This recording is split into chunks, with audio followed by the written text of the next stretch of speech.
Hey, what's up, guys? Brad here. So today I want to talk about George Floyd, okay? I want to talk about the systemic racism in America. And I really want to look at myself as a white male in this country with all of these privileges. I live in a $2.5 million house. I don't own it, I rent it, but I live in it. And I look out the window, there's nothing but forest around me.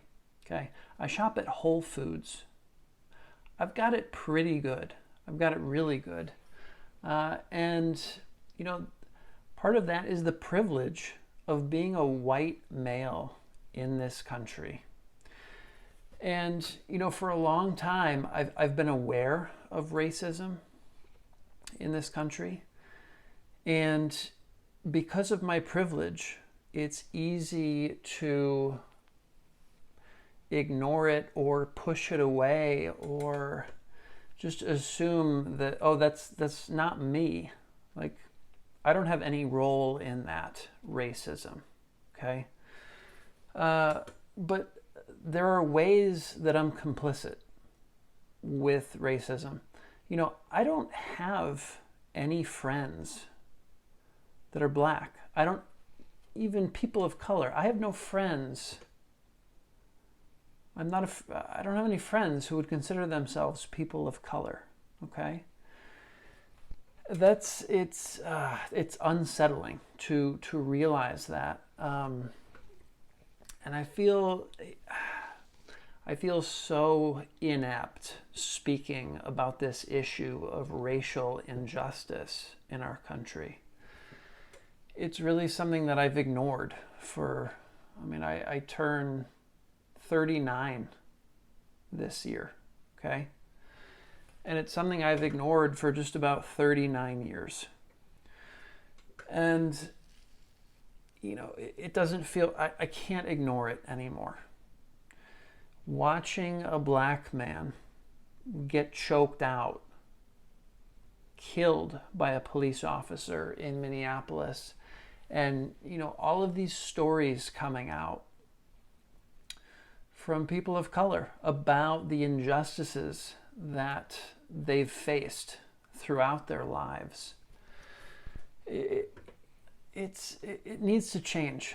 I don't want to live in a country where that is normal, where that's the default mode, okay? And frankly, I'm scared. I don't know. That's been our history in America, okay? As awful as it is, it's the way it's been since this country was founded. And to be honest, I'm a little bit fearful about what comes next. There's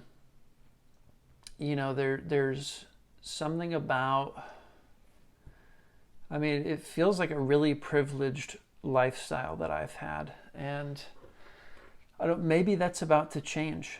And there's some fear there, if I'm honest. And I want to be honest. I want to be honest with myself.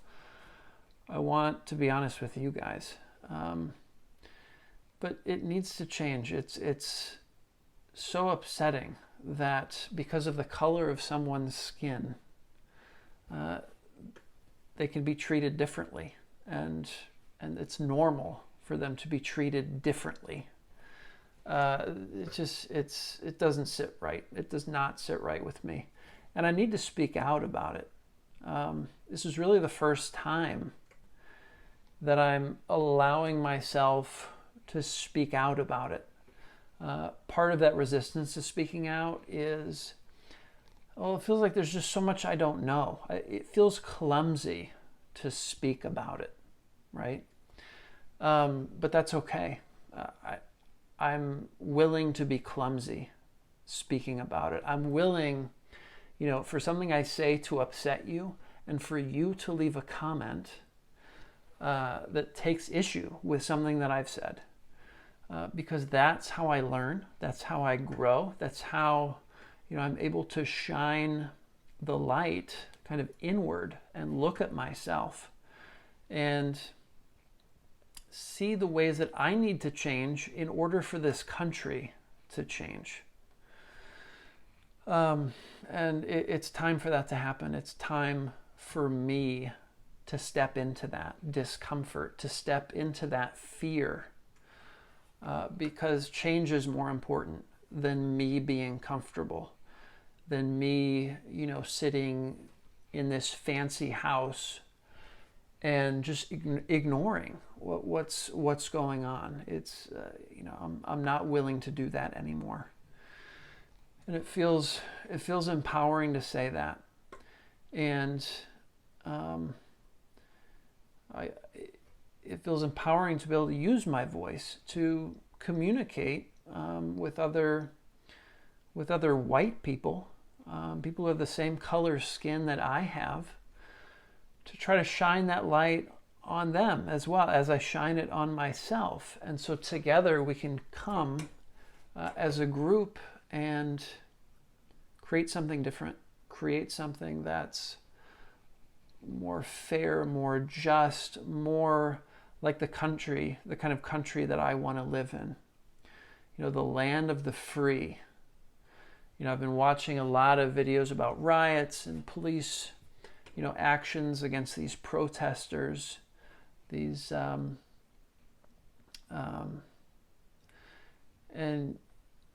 in a lot of the comments, you have people from other countries joking, yeah, the land of the free, right? Yeah, look how free it is with these lines of police officers charging these peaceful protesters. It's not free. It's free for me as a white person. It's felt very free, okay? But it should be free for everyone who lives here. That's an ideal, an American ideal. That's, it's so foundational to what our country was founded on, what this country was founded on.